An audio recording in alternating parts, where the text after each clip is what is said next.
So yesterday SALAAR released on Netflix in Tamil and I watched it. And after watching the movie, my only regret is why I did not watch it in theaters. Even though Tamil is not my regional language, it is Hindi, I still find the movie very engaging and I enjoyed it a lot. Also, those who watched this movie in Hindi, maybe if you watch it again in Tamil or Telugu, maybe your experience might change. And I also realized that sometimes you should take the decision of watching a movie by yourself. If you like the trailer and your pocket allows it, go and watch it in theaters. Anyways, if the SALAAR Part 2 comes, and I hope it does, I will definitely go to the theaters. But why I like this movie? See, when in 2016 Batman vs Superman was released, most of the people disliked that movie. But I watched it 3 times, and the 4th times again when the Cinder Cut was released. I still watch it sometimes. And there are a lot of movies which many people did not like, but they are my absolute favorite. See, in case of SALAAR, I watched it on phone and I really enjoyed it. And I'm absolutely sure if I have watched that movie in theaters, the experience would be much better.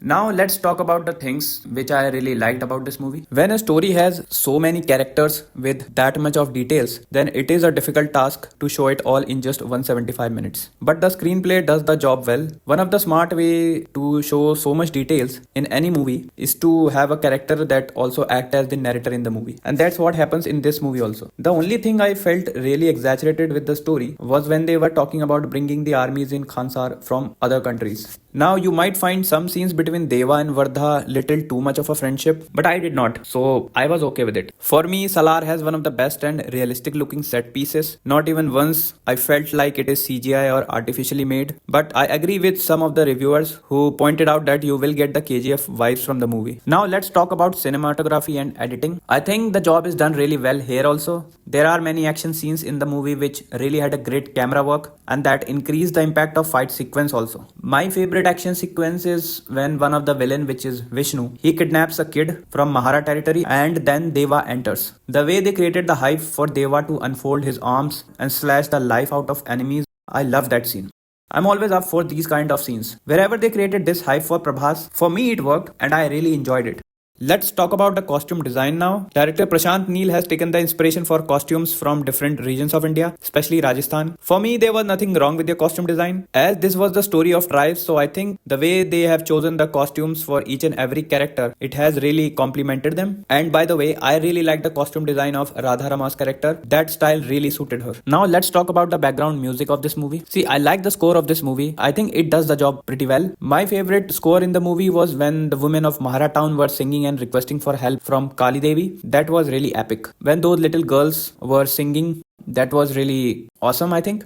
Now let's talk about the problems with the movie. The first problem with the movie I felt was that in some places they showed less of Prabhas hitting the enemy but more of enemies flying in the air or the impact of the hit. If more of Prabhas was shown when he hits the enemy, that would be awesome. The next is, I do not know if this is an issue or was done deliberately, but from the audience perspective, I think it is an issue. Prabhas has very less dialogues. I would have liked it more if Prabhas had more dialogues. I think it could be because Prashant Neel wanted Prabhas to be like that. He wanted to show Prabhas less speaking and more of doing. Performance wise, I did not find any issue in the movie. Everybody does the job really well. My favorite performance is from Deva's mother, which was played by Ishwari Rao. I think she was the perfect choice for this role. She really had some great moments. The only thing that you might not like about performances is from Shruti Hassan's character. Whenever Shruti Hassan is speaking in English with that American accent, that feels fake. But I think the problem was not with the accent. The problem was we have never seen her talking in English with that accent. And that is why we got little uncomfortable when she speaks with that accent. But when she was speaking in Tamil, I did not find any issue. All in all, it was a good movie. I really enjoyed it. There are so many things which are great about this movie, and if I start talking about all of them, this video will be very lengthy. It's okay if you did not like it and you disagree with me.